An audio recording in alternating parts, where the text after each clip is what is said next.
2025 সালে এসে আবারও কিয়ামতের নতুন আলামত প্রকাশ পেল, যা আমাদের প্রিয় নবী হযরত মুহাম্মদ সাল্লাল্লাহু আলাইহি ওয়াসাল্লাম আরো 1400 বছর আগে বলে গিয়েছেন। প্রিয় নবী হযরত মুহাম্মদ সাল্লাল্লাহু আলাইহি ওয়াসাল্লামের একটা কথাও যে মিথ্যা নয় তা খুব ভালোভাবে পশ্চিমা বিজ্ঞানীরা প্রমাণ করেছে। প্রিয় নবী আজ থেকে আরো 1400 বছর আগে বলেছেন, পৃথিবীতে 10টি বড় কিয়ামতের আলামত প্রকাশ না হওয়া পর্যন্ত পৃথিবীতে কিয়ামত সংঘটিত হবে না। কি সেই আলামত যা নিয়ে রীতিমতো চিন্তায় পড়েছে পুরো বিশ্বের বিজ্ঞানীরা?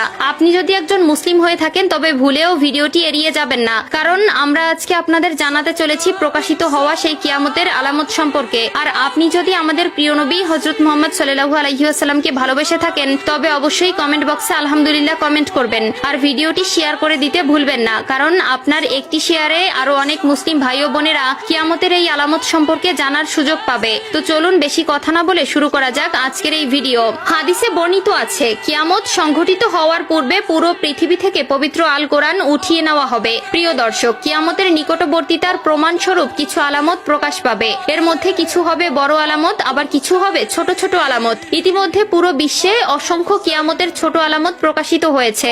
যেমন হাদিসে বর্ণিত আছে, আরবের বেদুইনরা অর্ধ উলঙ্গ অবস্থায় থাকবে, তবে তারা বড় বড় দালান কোঠা নির্মাণের প্রতিযোগিতায় নেমে পড়বে, এমনকি তাদের পায়ে জুতাও থাকবে না। বর্তমানে 2025 সালে কিয়ামতের নতুন যে আলামত প্রকাশ পেয়েছে তা হলো কিয়ামতের আগে পবিত্র আল কোরআন থেকে সকল অক্ষর উঠিয়ে নেওয়া হবে।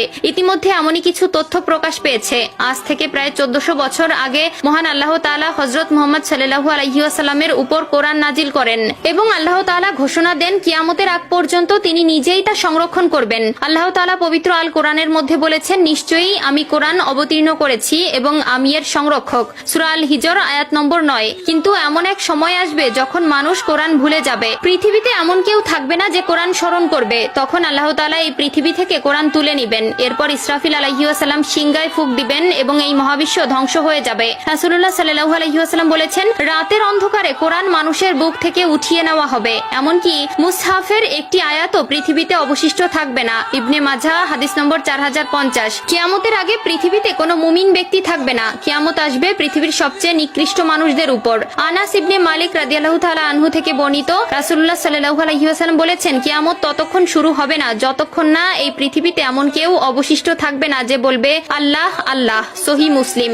অর্থাৎ কিয়ামতের আগে সকল মুসলিম মারা যাবে। আবু হুরায়রা রাদিয়াল্লাহু তাআলা আনহু থেকে বর্ণিত, রাসূলুল্লাহ সাল্লাল্লাহু আলাইহি ওয়াসাল্লাম বলেছেন, আল্লাহ তাআলা ইয়েমেন থেকে একটি মৃদু বাতাস প্রবাহিত করবেন যা রেশমের মতো মসৃণ হবে। যার অন্তরে এক বিন্দু পরিমাণেও ঈমান থাকবে সে সেই বাতাসে শান্তির মৃত্যুবরণ করবে। সহিহ মুসলিম। এরপর আল্লাহ তাআলা কোরআন পৃথিবী থেকে উঠিয়ে নিবেন এবং মানুষের অন্তর থেকে পৃথিবীর সব মুদ্রিত